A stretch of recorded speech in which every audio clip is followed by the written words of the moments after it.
आता आबडजबड वाटून घेऊया. जास्ती बारीक करायचं नाही, थोडं आबडजबड करायचं.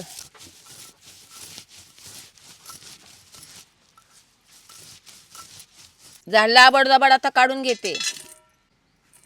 हा गूळ आता याला बी टेचून घेऊया.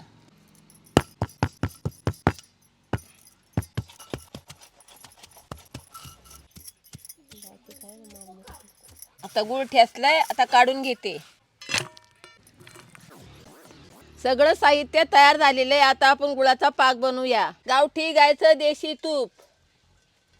सगळ्या ठिकाणी कडेला तूप लागलं पाहिजे, म्हणजे गूळ चिटकणार नाही. हा आहे पाट्यावरचा टेचलेला गूळ. गुळाचा पाक करायला थोडं तूप टाकायचं, म्हणजे चिटकत नाही. बघा कशी तार आली. गुळाचा पाक झालाय बघा.